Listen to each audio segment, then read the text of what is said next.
La parole est à Éric Pliez, maire du 20e, pour 5 minutes. Bien, on peut avoir des interprétations, je pense, un peu différentes au nom de Paris en commun. Je remercie les élus du groupe communiste et citoyen d'avoir proposé cette délibération qui confirme que Paris est et restera une terre d'accueil et de résistance face au racisme, au repli identitaire et nationaliste et au rejet de l'autre.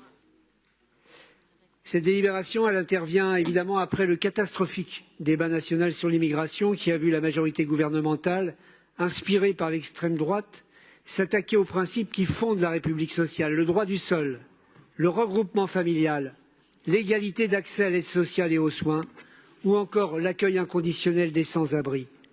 Oui, le Conseil constitutionnel a censuré les mesures les plus dangereuses de ce projet. Facile aussi parfois le Conseil constitutionnel de s'abriter derrière lui. Mais le texte promulgué ne règle rien et va accroître la précarité quotidienne des étrangers et réfugiés présents sur notre territoire. Le projet que nous examinons nous rappelle aussi, à quelques semaines de la panthéonisation de Missak et Méliné Manouchian, combien la France ne serait pas la France sans ces étrangers qui ont participé à la libération du pays, qui l'ont reconstruit, qui font tourner son économie et qui ont façonné notre vie intellectuelle, notre culture commune. Oui, Paris assume pleinement ses valeurs d'accueil, de solidarité et d'humanité. Chacun sait ici que l'accueil, l'accompagnement des personnes, jeunes ou en famille, qui fuient la guerre, les régimes autoritaires ou l'extrême pauvreté est une compétence régalienne de l'État. Pourtant, les derniers chiffres issus de la dernière nuit de la solidarité, ça a été dit avant moi, nous montrent une nette augmentation du nombre de personnes à la rue. Où sont donc passés les 120 millions d'euros et les 10 000 places d'hébergement promises par le ministre du Logement en janvier, ministre qui a depuis totalement disparu de l'organigramme gouvernemental? Comment le gouvernement peut-il rester sourd à l'appel de la Fondation Abbé Pierre qui s'alarme de l'effondrement de la production de logements sociaux et du doublement du nombre de SDF sur les 10 dernières années? Si la responsabilité du gouvernement est immense en matière d'augmentation de la pauvreté, le projet de délibération que nous discutons propose à la ville de renforcer ses dispositifs d'accueil, d'accompagnement et d'accès aux droits.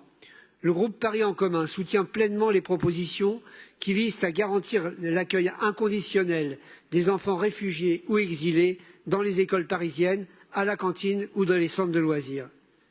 Le rectorat, quant à lui, doit renforcer les moyens d'accompagnement des enfants allophones pour favoriser les apprentissages fondamentaux et préparer au plus vite leur intégration.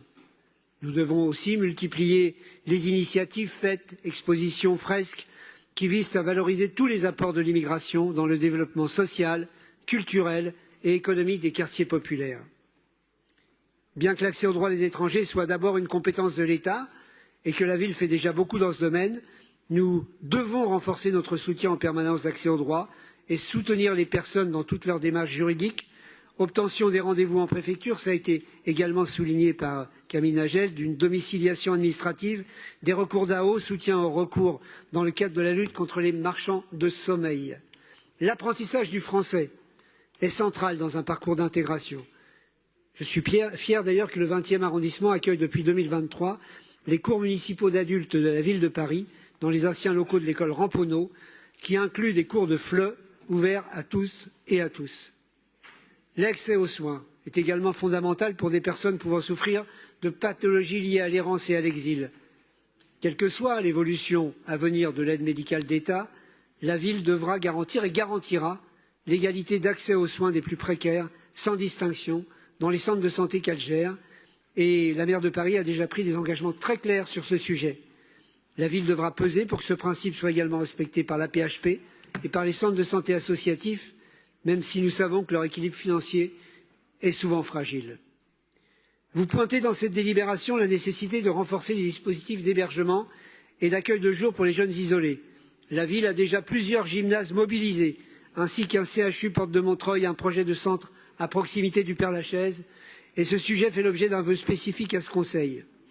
Je ne peux qu'appuyer cette priorité en recherchant les implantations dans l'ouest de Paris et des cofinancements avec l'État au regard de sa compétence légale sur le public. Madame la maire a précisé tout à l'heure sa disponibilité pour un travail commun État-Ville-Association sur le sujet.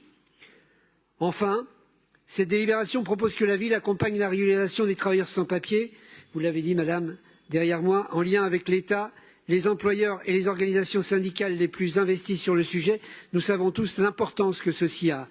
Les élus du groupe Paris en commun sont convaincus qu'il n'est pas acceptable de contraindre à la clandestinité des milliers de travailleurs laissés sans protection sociale. Leur contribution essentielle au dynamisme économique de Paris et à la création de richesses doit être reconnue en leur accordant un titre de séjour leur permettant d'ouvrir des droits et de vivre de leur travail dans la dignité. Vous l'avez compris, le groupe Paris en commun votera donc avec enthousiasme cette délibération ainsi que les amendements proposés par l'exécutif. Je vous remercie. Merci, Monsieur le maire.